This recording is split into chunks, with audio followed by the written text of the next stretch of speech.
Our stove's got to be about 15 years old, and we haven't really had a whole lot of problems with it. One thing that's a repeat problem that's our fault is we tend to take out bake elements. The bake element is at the bottom, the broil element is at the top. What happens is some sort of liquid will spill out of a pan while we're cooking, water, grease, what have you. And if it gets down onto this hot bake element, sometimes it will do this sort of damage, which is, in my opinion, akin to corrosion, and it will more or less open the circuit. Electricity flows through it, and that's what heats it up.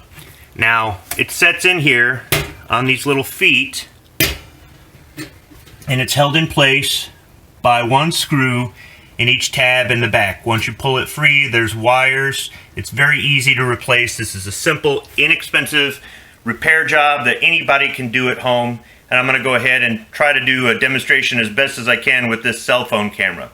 So the first thing I've done is I've disconnected the power. Now you can pull the stove forward and unplug it, or you can go to your circuit breaker box and shut off the circuit breaker. That's for safety. This isn't energized right now, it isn't turned on, so you could replace this without doing that. But as an extra precaution, I do that myself. So I'll be using a 1/4-inch socket. I've got it on the knurled extension here to make it a little bit easier for me to access back there, because you have to reach in all the way. You could use a nut driver, or possibly, if that's all you had, a combination wrench. Once you get it loose, you can take it out by hand.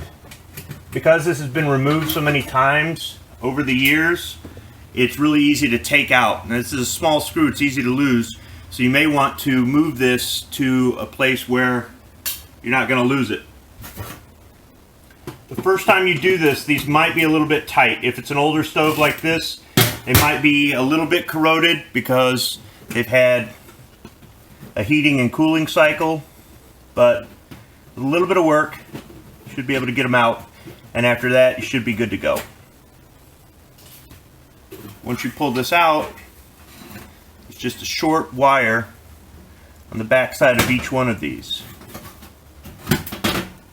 Be careful as you pull this out that you don't damage anything. You don't just tug on it there and rip the wire. And it's a simple solderless spade type terminal.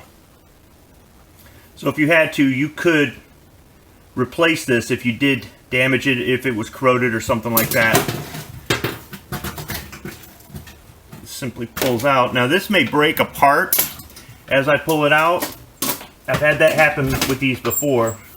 So you can see, well, you can't really see because of where I'm at here, but it's starting to bend. Yeah, that's done. That will not conduct electricity. So let's get the new bake element in. Let's remove this tag here, or oh, it's just, yep, just a tag. There's nothing to it.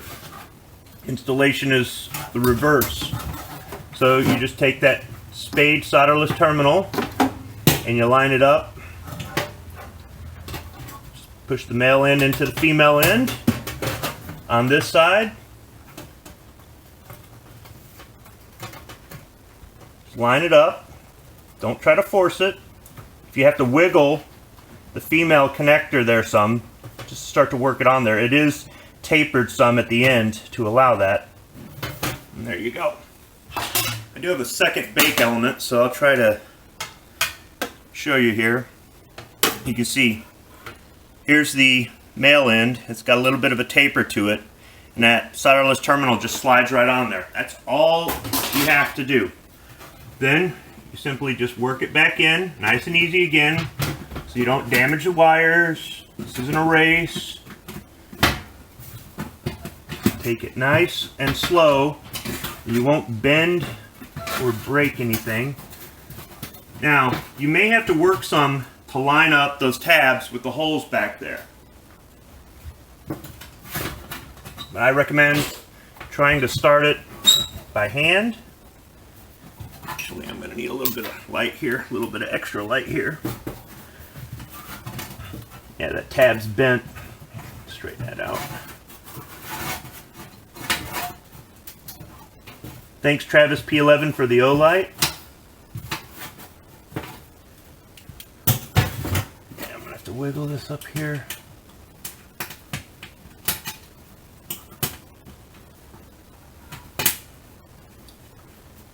This is about the hardest part of the whole thing.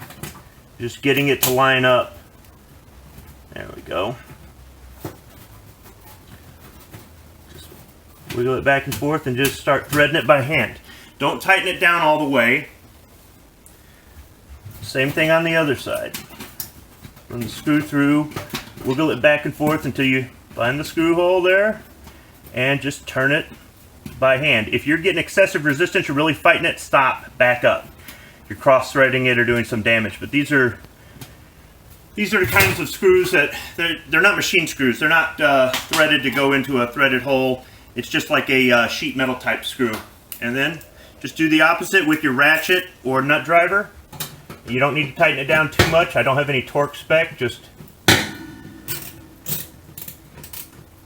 nice and easy like that. All you're trying to do is hold it in place. Now let me go turn on the circuit breaker. We'll see if this thing works.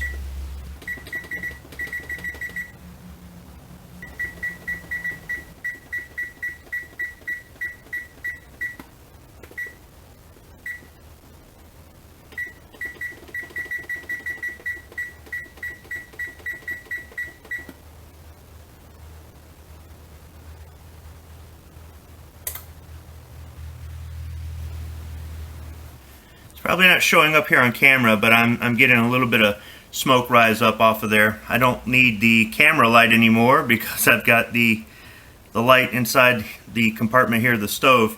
That light had a problem where it was flickering off and on. I simply just took off the cap and I just wiggled the socket a little bit. It just needed to be pushed up a little bit at a slight angle, put the cap back on, and it works good as new. And you can see here it is. It's lighting up. That's all there is to it. Now, I was originally buying these at an appliance supply store that was over an hour away. It's one of the bigger ones in the area. And I was paying about $42 for these elements, and then for under $10 I'd get a lifetime warranty. Every time I'd ruin an element, I'd just take the old one back in. They'd look me up in their system, and for under $10 I'd put a warranty on the replacement part. They went out of business during COVID. And the new company that took them over is not honoring any of the old warranties. So I simply looked this up on Amazon.com and found out that these are under $20 each, shipped free.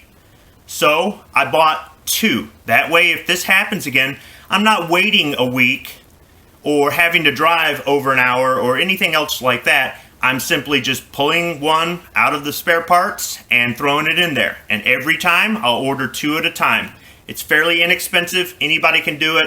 I know it's been a little bit of a long video, but hopefully this was helpful to somebody. Thanks for watching.